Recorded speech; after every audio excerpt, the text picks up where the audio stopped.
So hi everybody. Good afternoon, everybody. So it's almost 5 minutes after our timing. So good afternoon, everybody. So today presentation, I'm very pleased to welcome our Professor Rachid Yazami for today's After Lab.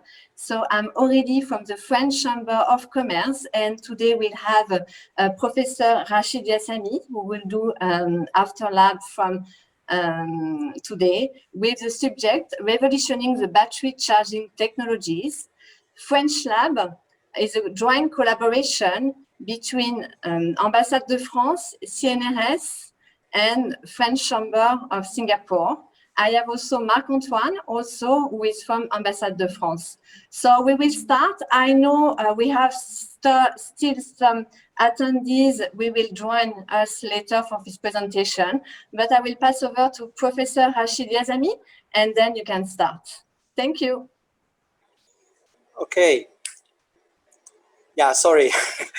Thank you very much, Aurélie, for the introduction, and I would like to express my thanks to the French Chamber of Commerce in Singapore, the French Embassy in Singapore, for having me today to present my work. I've been here in Singapore for over 10 years now, and I'm, after having been a professor with NTU, I moved to more entrepreneurial work, and I'm running a company called KVI, Kelvin Volta Innovation.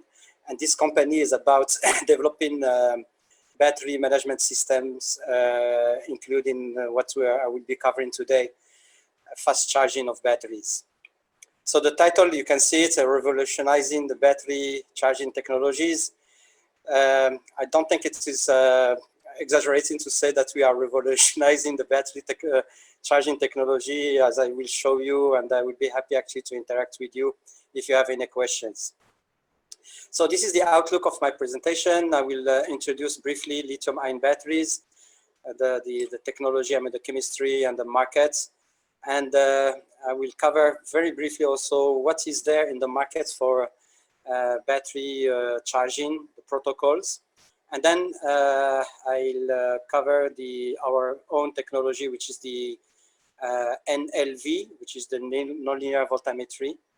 And then I will finish with some maybe side discussion about how science and arts can sometimes work together.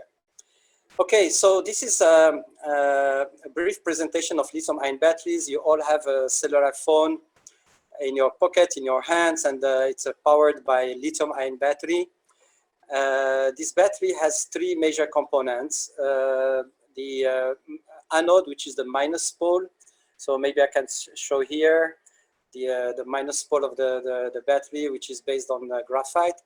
And the other side, you have the cathode, which is lithium metal oxide or lithium phosphate, metal phosphate. And in between, you have a separator. And this separator is wet with an electrolyte, which is a liquid. And the electrolyte the role is to transfer lithium from the anode and the cathode as we are charging and discharging the battery. So basically what we do during the charge of the battery, if you look at the right hand picture here, we have the red spots, which are lithium ions. And basically during the charge, we are transferring lithium from the cathode to the anode. So it's just a charge transfer between the two electrodes via the electrolyte. And so we are unloading or delithiating the cathode and lithiating the anode, putting lithium into the anode. So as a result, the voltage of the cell will increase from 3.5 volt to 4.3 volt or something like that. And then in the process of discharging, we do the opposite, which means that the lithium ions will be moving from the anode to the cathode. And this cycle, you can repeat it many hundred times, even many thousands of times. Every time we have this shuttle of lithium between anode and cathode, and the voltage will increase during charge and decrease during the discharge. So this slide briefly shows, maybe it's very busy, but it shows actually the different anode and cathode candidates. There is a dash line here in the middle, which separate the anode and the cathode material. So at high voltages. So the y-axis is a voltage versus metallic lithium. At high voltages, you have the cathode materials, and you can see that there are the voltage range between 3 volt and 5 volt, basically. And on the bottom part, you have the anode materials, and the voltage is between basically 1.5 volt to 0 volt versus lithium. And the difference, the voltage of the cell is actually the difference between the voltage of the cathode and the anode, and this is what gives you basically 4 volt batteries, which is the average voltage of the lithium-ion batteries using metallic oxides and graphite as the anode. Very important thing is how we measure, how we qualify batteries. So what we need in a battery, different, what we call a figure of merit, with the performance of the battery. So we have many things like the specific energy density, which expressed in watt hours per kg or per liter. So this is the amount of energy that a battery can store every kilogram or every liter. The specific power here is mostly about, you know, fast charging and fast discharging for a battery used in a car. That gives you more power to accelerate. The other thing is safety. This is very important because we are storing large amounts of energy in a very small space. So this energy should be safe to be used. And if by mistake or by some dysfunction in the battery has an internal short circuit, for instance, so this energy will be dissipated very fast, and there will be what we call a thermal runaway, and this is something that you don't want to see. But unfortunately, this thing happens from time to time. The performance is actually the cycle life, and also the over the life of the battery, how much battery give us in energy. And the lifespan, this is when we store the battery in some like storing the battery aging, see how the battery operates. So these are the most important specification of the batteries. And of course, when we go from the center of this picture to the perimeter, the outside parts, an ideal battery should have 100% energy, 100% power, 100% safety, etc. But according to the battery chemistry, we will have to compromise. So this slide very briefly shows the different chemistries of batteries and how the figure of merits of the battery changes according to the anode and the cathode formulation. So sometimes we cannot have high power and high energy, like in this case for the lithium iron phosphate, lithium LFP batteries. They have low energy but very high power and very safe. The other one, like the lithium metal oxide, lithium cobalt oxide, you have high energy but low power, and the cost is higher, etc. So we have to compromise. When we choose a batteries, it's according to the application. If it is high energy or high power or long life, etc., we have to select the types of materials we are using. So this slide, it's called the Ragone plot. That's actually allows us to compare different battery chemistries. So the battery here on the bottom left is the lead acid battery that you are using to start your car every morning today, but in the future it will be all electric cars. So this battery has a very low energy density in watt-hour per kg, and the power is not so high. As we go from bottom left to right, up right, we see that actually the lithium-ion battery is dominating the performance of outperform all other batteries in terms of energy density in watt-hour per kg, and the power density, which is watt per kg. So when we look at the x-axis here, if I'm using a battery in a car, when I go from left to right, that gives me how many miles or how many kilometers that I can drive when I fully charge a battery. That's the way how energy density converts to performance in a car. So the driving range increases when the energy density of the battery will increase, going from left to right. And here from the y-axis, when I go from the bottom to the top, it's a logarithmic scale. It means that I can go faster and faster.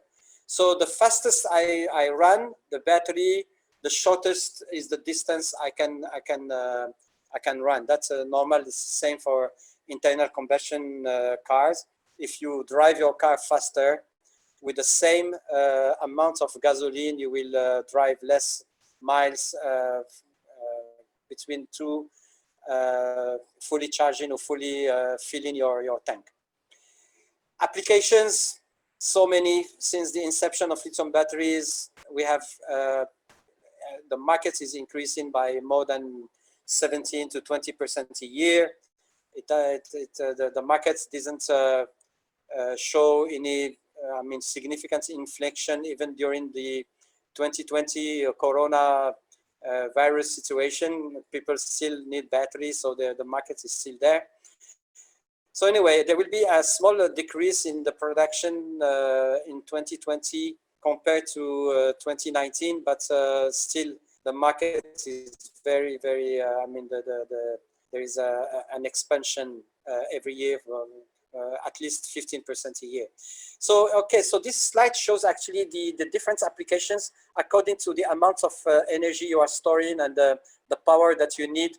So in the bottom left here, I have the laptop computers and cell phones. And as I go from right to the top, I see the system becoming more and more complicated. So from mobile electronics to electric vehicles here, cars, trucks and buses and etc., to energy storage, where actually we are going to use solar clean energy, solar, wind and waves energy to store it in batteries, so we can use we can have a continuous supply of energy as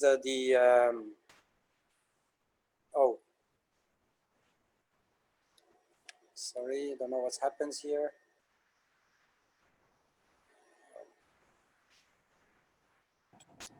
Yeah, we can hear you. So okay, sorry, I have to relaunch system. Sorry, I'm here. Okay, sorry, I don't know what's happened. Okay, so the other thing is the market. Very quickly, the market, as I said, has been increasing, and we expect to reach about $100 billion markets for lithium-ion batteries by 2025. And as I said, in 2030, it will be more than the double. And 2040, it will be more than 4 times the number. So it's increasing because of the demand. And especially it is driven by the electric vehicle demand in the future, because as you know, many countries has decided that actually in 2030, between 2030 and 2040, there will be no more internal combustion cars used. It will be mostly electric cars. So for this, we need batteries, of course, to power the cars and the buses and the trucks and so on. So this is this to shows actually the expectation, at least for the European market, that between this year 2020 to 2025, the growth, the annual growth rate will be 46%. And the reason is that Europe has not been very active in lithium-ion battery production, but they are catching up. Now the production is mostly in China. China covers almost 60% of the market in 2018. You see here in this slide, this is the world production of lithium-ion batteries, as in Europe in 2018 accounted for 5%, and the expectation is Europe will be almost 17% in 2028. And so China, Korea, and Japan are leading at this time.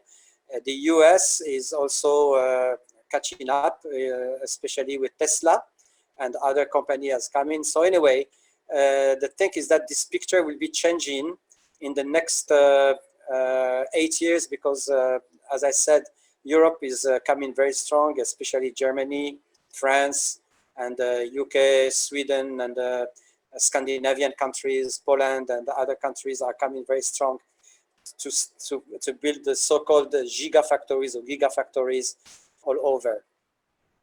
Okay, now very important thing is for an electric car is the dilemma between do I need a car when I charge it to give me as much range in kilometers, or should I go for a battery that I can charge very fast? That's an important question. So today, for instance, if I take the Nissan Leaf, they advertised 300 kilometers every charge. But what the users, the owner would like to have is at least 400 kilometers every time I charge my battery, or even 500 kilometers. So we expect actually that this range will be increasing year by year, and even like small cars will have a range between driving range between two charges between 400 and 500 kilometers very soon. So there's a huge competition worldwide, and of course we would like to reach the 500 kilometers. Of course, Tesla has more than 500 kilometers, but the weight of the batteries, they are putting 100 kilowatt batteries. This is huge. Compared to in Europe, it will be close to 50 kilowatt, maybe 70 kilowatt. So anyway, there is a trade-off between the amount of batteries you want to put in your car, because it adds to the weight of the battery, and the range you can drive. So you cannot just increase the amount of batteries to get more and more kilometers, because there is a limit. Okay, now the charging time. This is very important. So there are types. There are three types of chargers for electric cars. Level 1 is the one that you have in your house. And this one is 120 to 240 volt, according to the countries. And you need about, for EV, for large battery, you need like 12 to 18 hours, which is not very practical. But for plug-in hybrid, it's now about 8 hours. It's not very practical, so it's not very easy actually to fully charge a battery if you are using a level 1 charger. Now level 2 is also for the house, and it has 240 volt, and this one enables you to charge your battery overnight between 4 to 6 hours, and the cost is of course higher for this charger.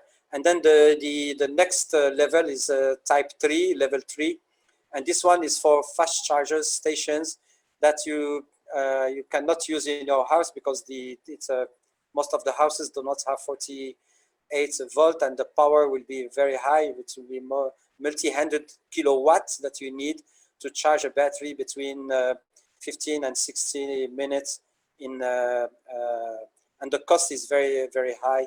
As you can see, it's over $20,000 for this device.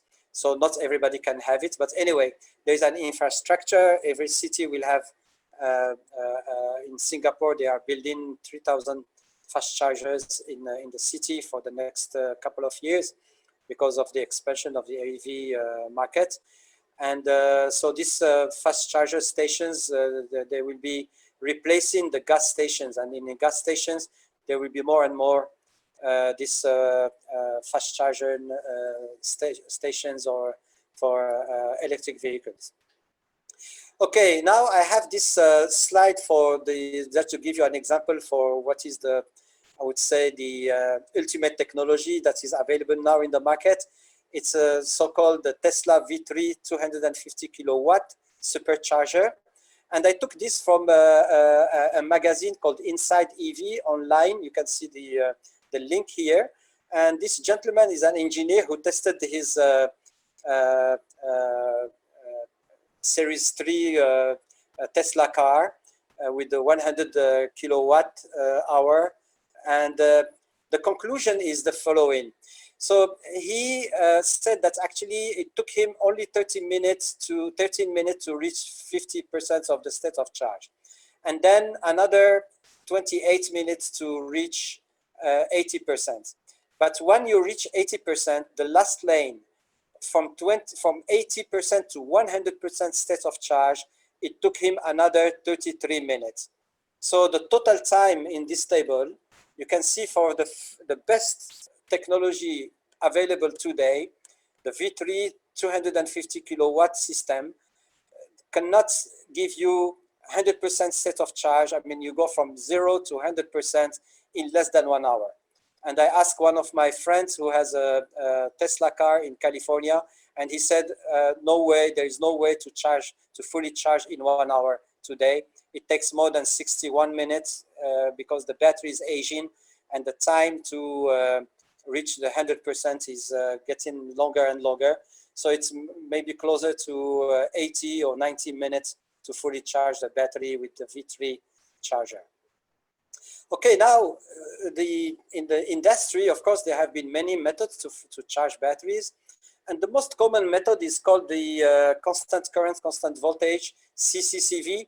That is on the top left-hand side of this slide. And the other one, this is very popular, is called the multi-stage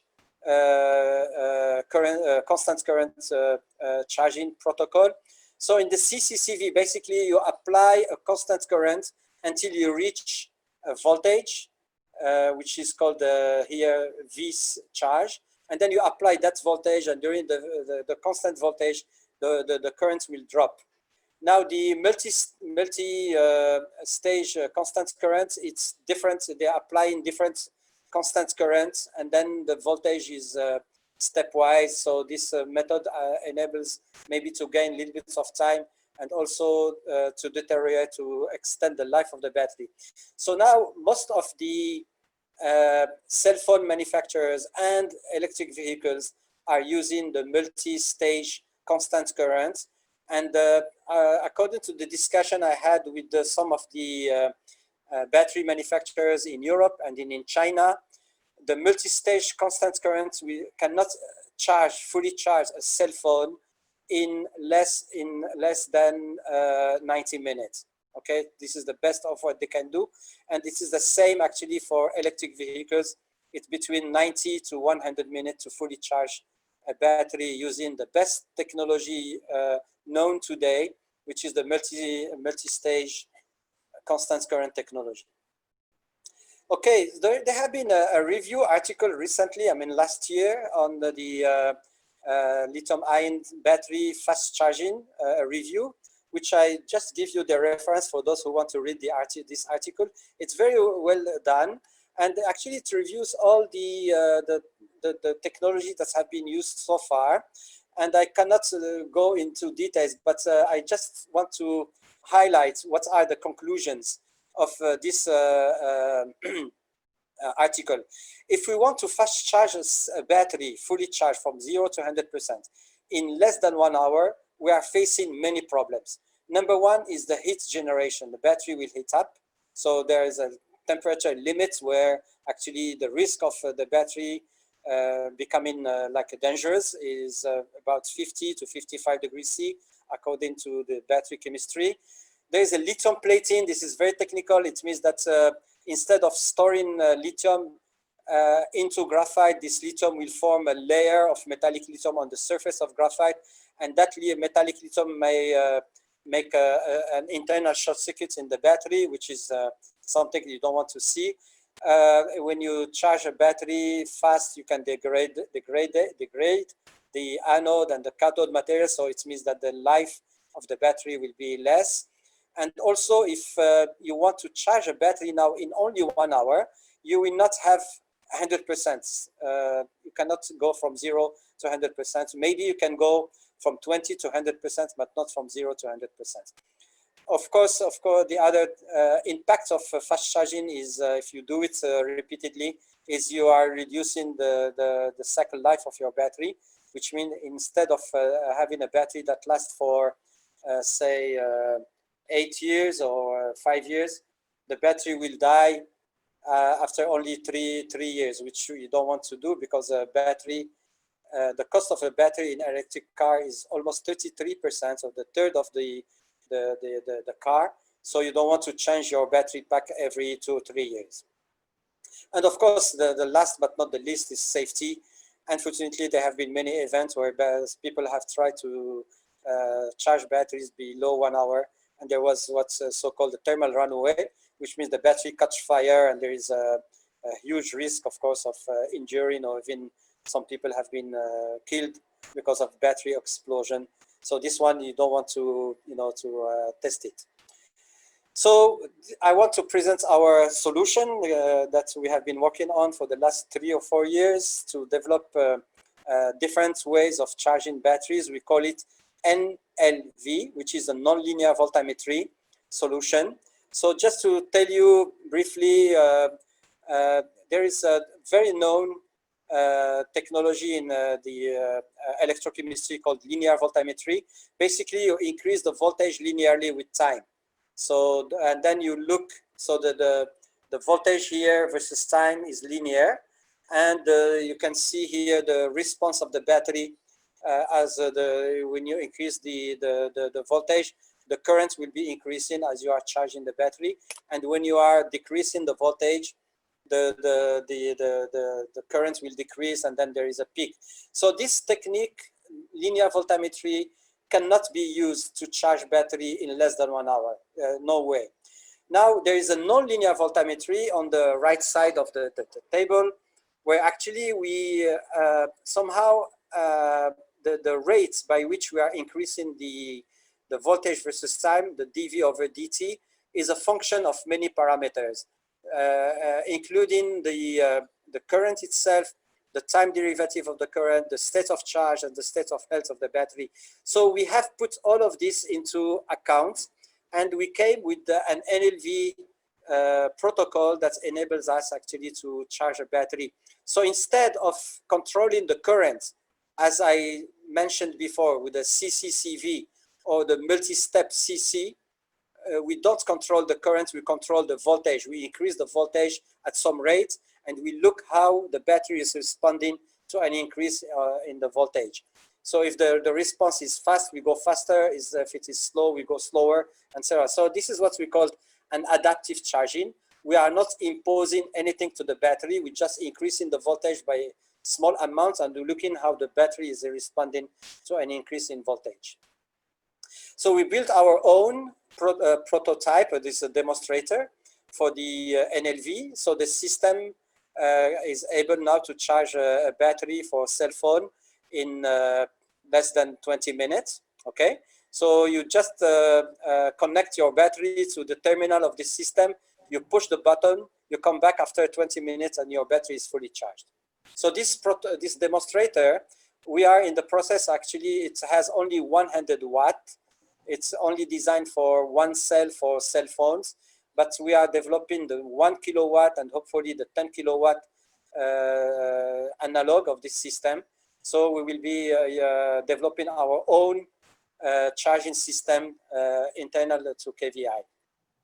So, Professor, sorry yes. to interrupt. We have one question in the chat, and I would like to ask you this question directly.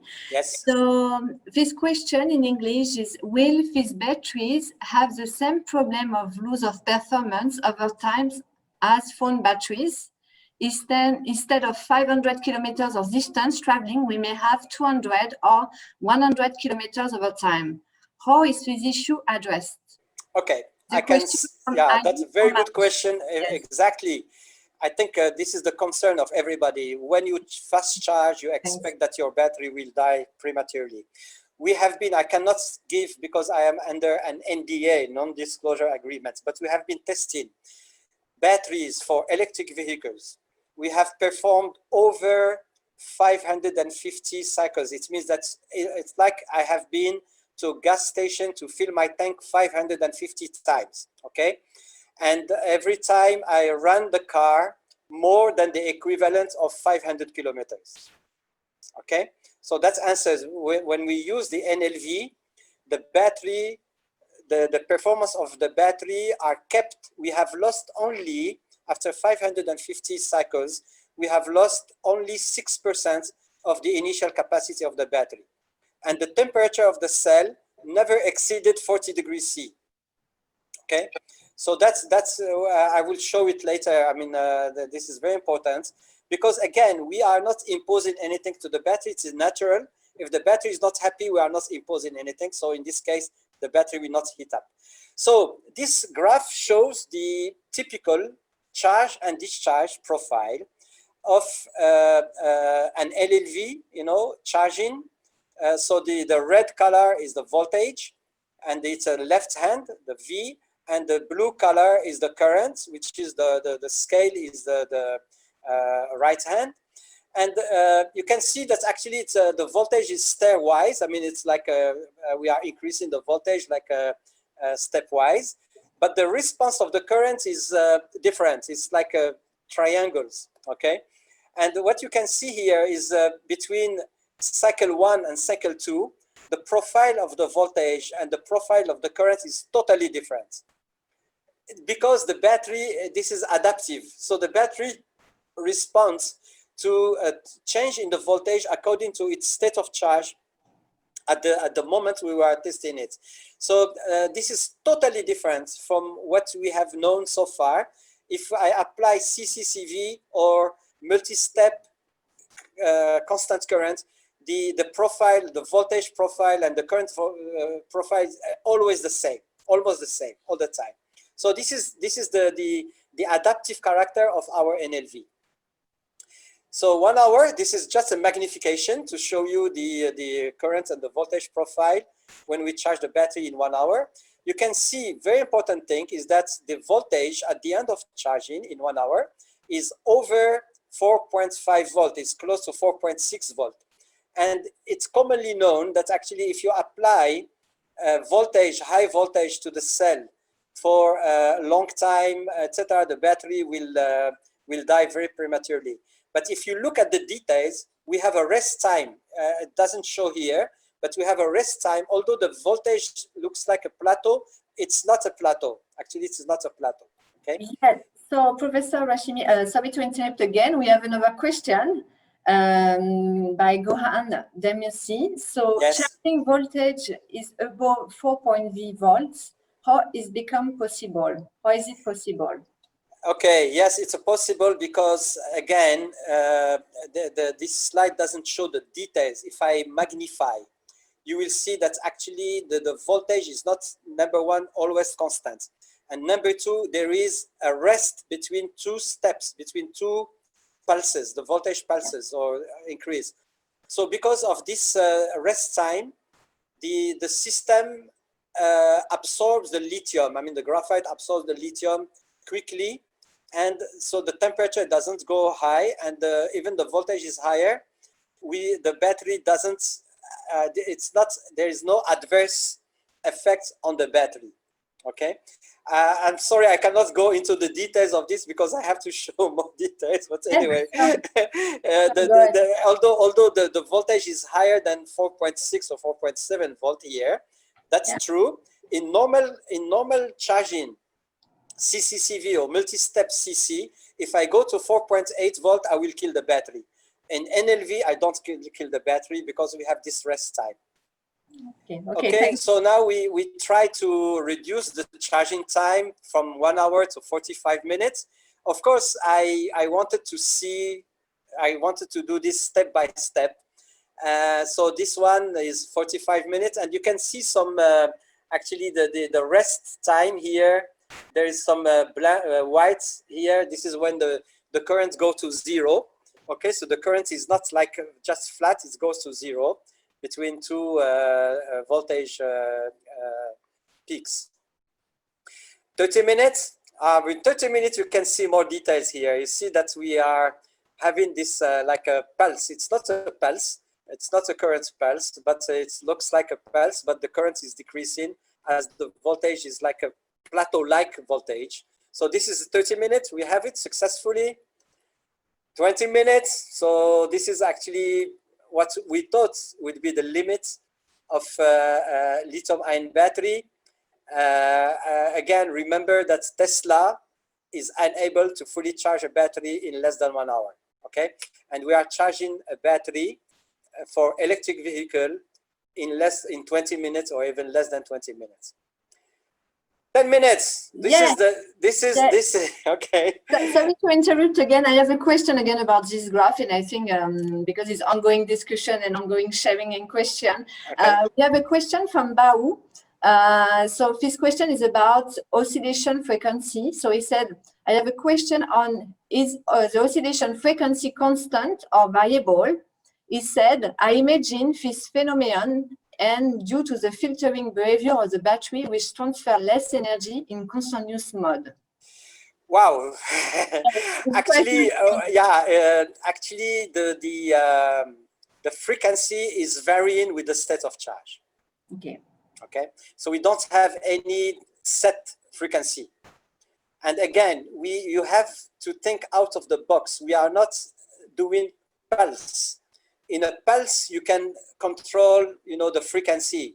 How high is the pulse and the width of the pulse. So you can control the frequency. Here, the frequency is free. So in the battery, we have a criteria where we can go from a current, which is not zero, to zero. That criteria, when it is met, the battery, the current goes to zero, okay? And then after a few seconds, the current goes back again, okay? So there, we don't have any constant frequency. You can see actually from in this slide that if what we call frequency, at the beginning, the frequency is very high. In the middle, it's large, and then between, say, maybe 13 and 15 minutes, it becomes smaller, and then between 17 minutes and 20 minutes, it becomes higher. So the time between two pulses become higher. So this is natural. We just leave it. We have an equation that we apply. We have a protocol that we apply, and that protocol runs the battery according to the state of charge of the battery and also state of health. Any other question? I got two more questions. I don't know if you want, I can ask you directly this question. Sure, please. Yeah, absolutely. I have a question from Mohamed Bundu. He said, what are the suitable electrolytes for this battery? Okay, again, because the pulse time is very short, number one. Number two, we have this rest time. We didn't see, number one, any sign of metallic lithium plating, even when we charge in less than 20 minutes, number one, okay? We don't see any, significant degradation of the electrolyte because we can measure the resistance of the cell, and the resistance, the internal resistance of the cell didn't increase dramatically. The temperature of the cell didn't increase dramatically during the charging. In 20 minutes, we never exceeded 37 degrees C, okay? So that means that the resistance of the electrolyte is not too high. Otherwise, I will have like a huge Joule effect and the battery will heat up. So we don't see any, I would say, huge damaging of the electrolyte, although we are applying high voltage. But again, if the time for which I'm applying the high voltage is very short, the reaction, the degradation reaction doesn't take place because the degradation reaction needs more time than what the time I'm applying. I don't know if I'm clear. You have two times. Number one time, T1, is how long does it need for an electrolyte to degrade or anode or cathode to degrade. This is time number one. Time number two, how long I'm applying this pulse or this high voltage. Time two is always lower than time one. It means that the system doesn't have time to degrade. Okay. So that's why we keep the system running. And I was going to. Do you have another question? I think already. Yeah, I have a lot of questions coming up. Maybe I will say one more question and then we will go ahead because we have 15 minutes to go. And yes. I know you have still some presentation. I will ask a question from Mike. He asked, can the NLV charging protocol influence future battery design, including battery weight and optimization? Definitely, yes. Actually, we are discovering new things about the NLV. Yeah. That is, number one, it applies to any type of batteries, not only lithium ion. It applies also to nickel metal hydride, nickel cadmium, and other rechargeable batteries. Okay, it's Again, it's adaptive charging, number one. Number two, of course, if, for instance, battery manufacturers, the customer of the battery manufacturer says, okay, I prefer, my client want to spend less than 5 minutes charging their batteries, and I want in 5 minutes that I can charge my battery 80%.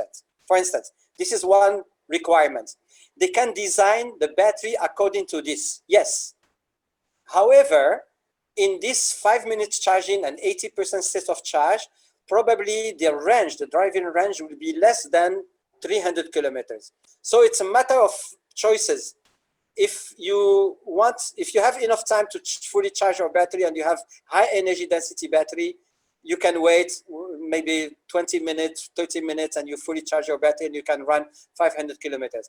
If you are busy and you want to leave and you want to be to your appointment and so on, you can take only 5 minutes. In 5 minutes, it will give you more than 50% of the state of charge, and that gives you maybe more than 100 kilometers or 150 kilometers, which is enough, I mean, for some applications. So again, the question is very good. Yes, battery manufacturers can design their battery according to the need of the client. Okay, thanks. Thanks for sharing. I will let you continue the presentation. Okay, so yes, I mean, this is where we are very proud. We broke recently, I mean, this week, 2 records. This one is the first one is we were able to charge a battery in 10 minutes, fully charged. Okay, you can see that's actually last 10 minutes exactly. At the end of charge, you see this is a LFP battery, lithium iron phosphate. And when I showed this slide to my colleagues, they said, "You are crazy, you are charging an LFP battery higher than 4.5 volt. It will explode." No, we didn't see any explosion. The temperature did not exceed 45 degrees in this case. And about 2 days ago, we broke another record. It's 6 minutes. And I can tell you, we are very proud here in my group that we were able to charge a battery in 6 minutes. This is LFP, lithium iron phosphate battery. As I said at the beginning, LFP batteries have very high power density, not energy density, okay? So for this battery, it has been used for many years by many hybrid cars manufacturers, electric and hybrid electric cars, and also for other applications where you need to charge very fast. So anyway, 6 minutes is possible. It opens a window to the world. If we can do it, any person can do it in the future. So I think that opens a window that people will work on how to make, can enable fast charging to 6 minutes, but also get high energy density batteries like metal oxide cathode-based batteries to give you a long range. Okay, now I will, so yeah, the world record, some of my colleagues said, why don't you apply to the Guinness Book of Record to put this? I will not do it because not the kind of things I like to do. But anyway, it is a world record according to what I know in this business. The 6 minute charging, nobody can do it safely and so on. Okay, the other thing that's very important is fast charging affecting the life of the battery. And you can see here, this is one example. We charge the battery with NLV in 25 minutes and we discharge it in 85 minutes. This is normal. I mean, if you drive your car for 150 kilometers or something, you expect to discharge your battery in 85 minutes. And we achieved more than 1,300 cycles, 1,300 cycles. It's like I went to the gas station 1,300 times. You see, if you do it every week or every 2 weeks, how many years you can have. So again, the battery, the fact that we are using NLV didn't affect much the life of the battery, and even 1,300 is also another record. So in order actually to compare, because there have been so many announcements in the world that people can charge batteries in less than 10 minutes and so on. Yes, I mean, that's possible. However, the question is, if you charge your battery in 10 minutes, how much energy can you give to the car? Okay, so I put this equation that I call the cycle life performance index. And it's an equation where I sum up all the charging, the ranges I have been, driving my car divided by the time I charge. So with this index, I think if we use it all the time, we can compare the different technologies for fast charging, okay? So if you fast charge, for instance, if you charge in 5 minutes, and this gives you only 10% or 15% of the capacity, you have the efficiency is not that high, okay? So you want to go to 100%, capacity, and in the shortest time, maybe 10 minutes or 15 minutes, that will be great. So for this example here, for the 1300 cycles, I did the calculation, and my index is 2,800.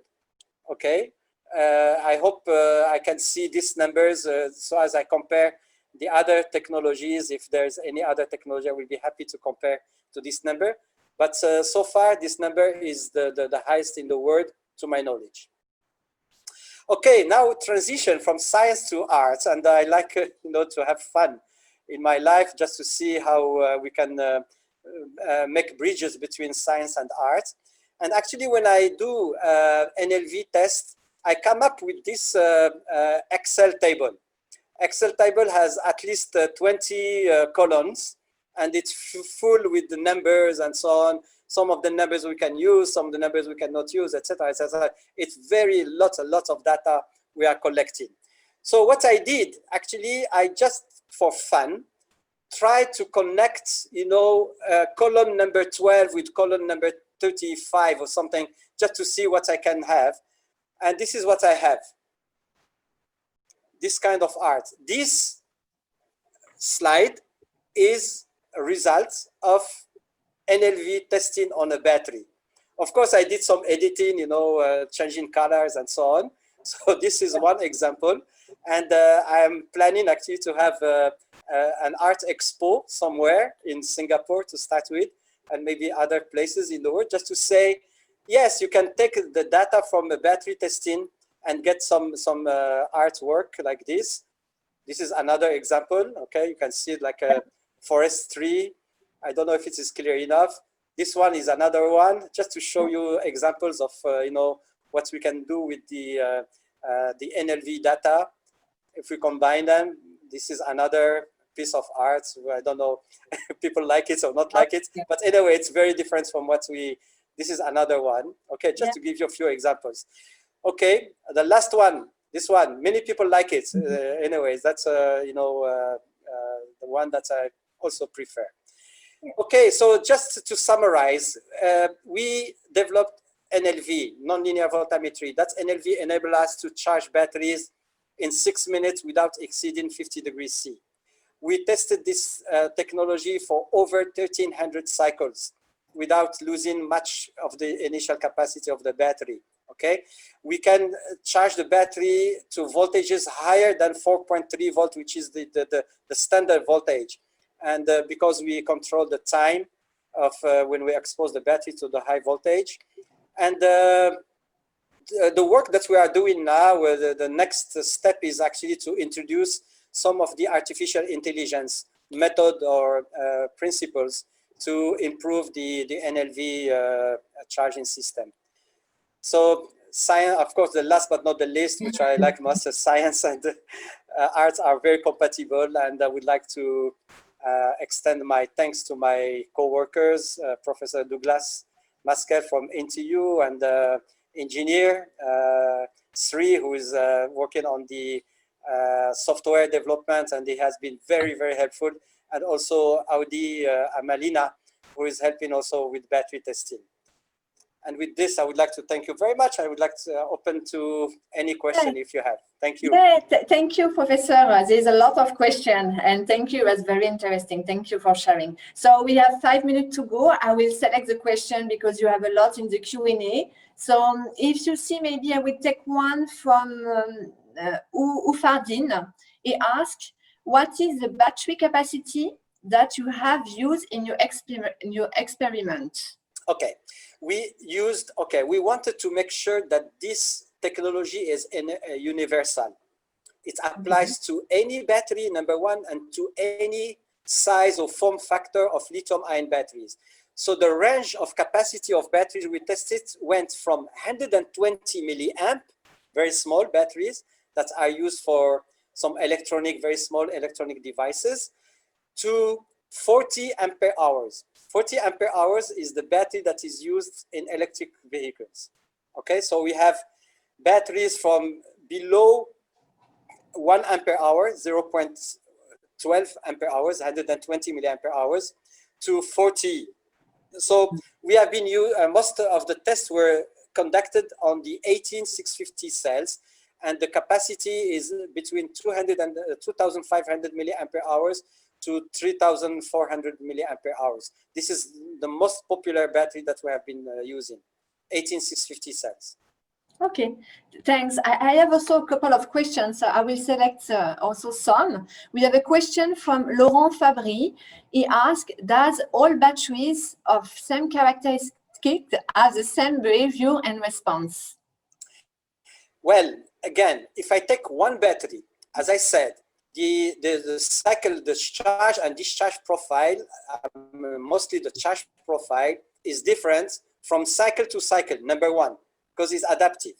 Now, if I take the same batch, batteries from the same batch, and I apply my protocol to these batteries, setting the charging time, let's say for 20 minutes, they all will be charged in 20 minutes. But if I compare cell A and cell B, the profile will be different. But the result, 20 minutes will be the same. The charging time will be the same, okay? And the last but not the least is actually if I change from different battery manufacturers, okay? Because the anode is different, the cathode is different, the design is different, I have to adjust my NLV parameters so as I can reach the time for charging. So this one is tuned by hand now. I mean, we do it, manually, but in the future, this will be done actually by, computing, by computers, by artificial intelligence. Yeah. So I mean, the different batteries will have different behaviors. If I tested more than 20 different types of batteries, and they all have different behaviors, but they all can be charged in 20 minutes, most of them. Okay, great. Thanks for your response. We have 2 minutes to go, so it's why we are full of questions, but maybe I can ask one more. Is about, there is no name, it's an anonymous question, but the question is more about effect on environment. What is the effect of the environment, like temperature, on the quality of the charging? Okay, as I said, so far, the highest temperature we reached is about 50 degrees C when we charge a battery in 6 minutes, okay?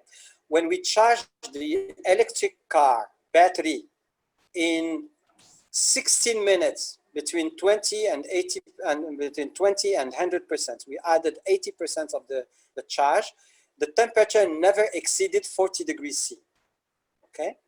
All other tests that we have done, we never exceeded 50 degrees C. Never, never, never, whatever the charging time.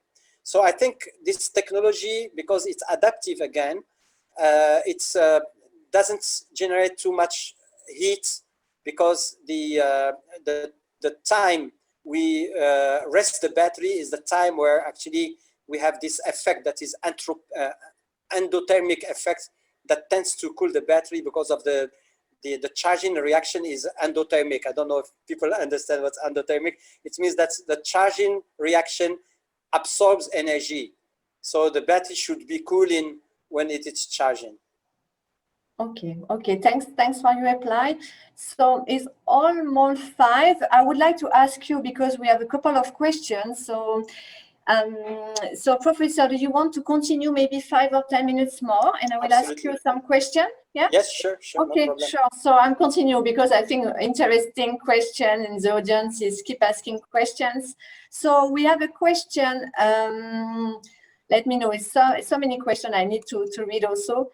So Ufardin asked, what is the battery capacity that you have used in your experiment?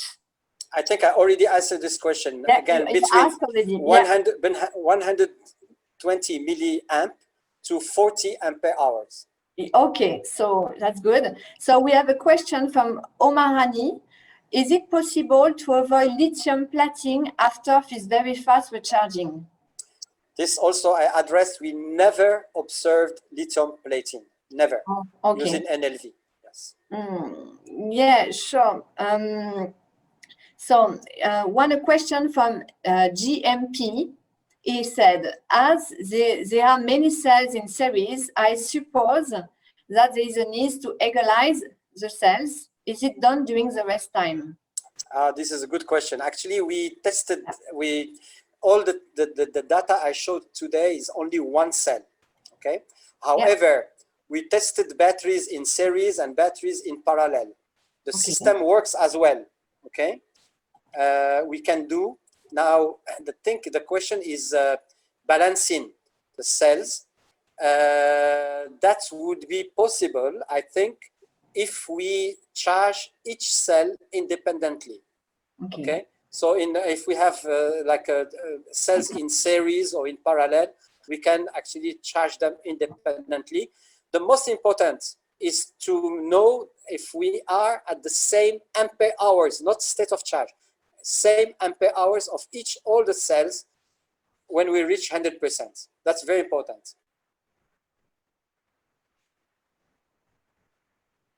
Thanks for sharing. Yeah. Maybe one more question. We have one more question from Ambassade de France.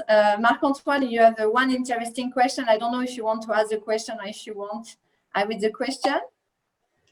Yeah, sure. So the question is about, so right now we have a huge increase of renewable energies in the grid, and so storing energy becomes more and more important. So my question is not technical, it's also with the increase of electric vehicles that will be used on a much larger scale in a few years. How far are we from using a power to grid? Especially like do you know about the legislative aspects on the acceptance from the end users? Because they will be, will they be given the choice? How can we let the people accept that they will be using their battery in the grid? Where are we right now? Well, it's actually the case by case. Every country, they don't have the same legislation because actually you can produce your energy. For instance, in Singapore, where I am in NTU, Nanyang Technological University, almost 30% of the building are using what we call clean energy. It's either solar panels or wind, etc. This energy can be stored, okay, in batteries, or if you have excess energy, you can put it back in the grid. Okay. Yes. So some countries, they accept this because they have the technology to do that easily, and then when you sell energy to the grid, to the power plant or the company the electric power company, they can give you some dollars, okay? But this is not easy to do because you have to have some, how to say, between the voltages and so on, you have to have some system that put the system at equi value, otherwise it will be a problem. So for instance, in Europe, yes, I mean, Japan is the most advanced country in this case. Okay. Japan, they have it already, many houses, many independent houses building, they have already their own energy they store and they can sell to it's accepted. I think it's coming. China, probably they will do it very soon. So the technology is already there. It's only a matter of government and legislation and how much can we compensate if you have excess of energy, you are producing your own energy and you sell it. Japan has a very good example. There is a village or a small town in the southern island of Japan, and they selected this village or a small town of maybe 1,200 houses, and they have all solar panels, okay, and they have about 3.5 kilowatt hour battery storage. But all the batteries are connected all together. which means that if house A has excess energy, they can lend the energy to house B, etc. So it's a system is connected. It works very well, and they are making money. They are selling the the energy to the grid. So this technology is there, but it will take, I think, a little time to have it used everywhere, because if people invest in solar panels and in wind turbines, they want to have a return on investment, and that's normal. Okay, so in the end, it will be cheaper for the end users, so they will. That's a way to make them accept the technology as well. I think in 2040, you will not pay anymore any bill for electricity, and you will have a car that runs 500 kilometers, no problem. Great. All right. Yes, so thanks. I think we still have a question, but I don't know if you want to continue because we are running out of time. I can maybe ask one more if you want, yes, and then we will close. So a couple of questions is more about, I have a question from Khalid Ziani, who asking, how many battery manufacturers are interested by NLV charging technology? And to add to this question, maybe we can combine it with another question. Is about your business model. Yeah. And are you more focused on patent licensing or plan to manufacture your own device and then sell it? Very good question. Actually, we are pursuing the two tracks. One is trying to get investors to come on board. Mm-hmm. And we are in advanced discussion with some investors in the US, in Europe, okay, and maybe in Asia, in Singapore. Mm-hmm. And the other one is with our partners, with our clients, the ones for electric vehicles in Europe and the ones for cell phones in Asia. They said, we would like to have a license. So we are thinking about both. We combine the two. So hopefully this technology will be, my Asian partner said, Prof. Yazami, in 2021, this technology will be in the market. On the market, yeah. Okay. So we are hoping that, yes, I think it's not too difficult to do, but we have to protect our IP, of course. Mm-hmm. So if we have investors, what I'm saying to investors is to increase, to do more R&D, to continue working on developing new protocols and so on for adapting and optimizing the technology to whatever application. As you said, for instance, if you think about the wind energy, if you have a huge suddenly you have a lot of wind, so your battery will be, there's a huge amount of power coming to your battery, so you have to control this power coming, and you have to charge your battery very fast. So if you can use NLV to charge the battery will be safe. Okay, that's the other thing. Because this intermittent energy, like solar and wind, are intermittent by definition. So sometimes you have a peak around the noon for solar, and the wind, depending on the location, geographic location, on the hour of the time, etc. So it's varying. Okay, but at the end you have energy and you want to store it. So the NLV will help actually to do this interface between the power generation and the power storage. Okay. Yeah, thanks a lot. It's very clear. So I think we can close now because there's still a lot of questions, but it's similar questions that we have already replied at the beginning. I would like to thank you again, Professor Rachid Yazami, for your presentation. It was very interesting, and we have a lot of questions, and you will see you have a lot of thank you message as well. So thanks again. I would like also to thank you also all the participants from tonight. It was a very good session. And I would like also to thanks again Afterlab and French Lab, so Ambassade de France, CNRS, and of course the French Chamber of Singapore to have organized this event with you as well. So thank you again. And of course, for all participants, if you want to have some question, you have the email from Professor Yazami here. And if you want to ask also questions from French Lab or French Chamber of Commerce, you can ask us directly the question. Thank you again, and we hope to see you soon in our next After Lab that we will plan next year. thank you, and I wish you a very good evening, everybody. Thank you. Have a nice Thank evening. you. Thank you, Bye. everybody. Thank you, Thank you. everyone. Bye-bye. Thanks. Thank Bye. you. Bye.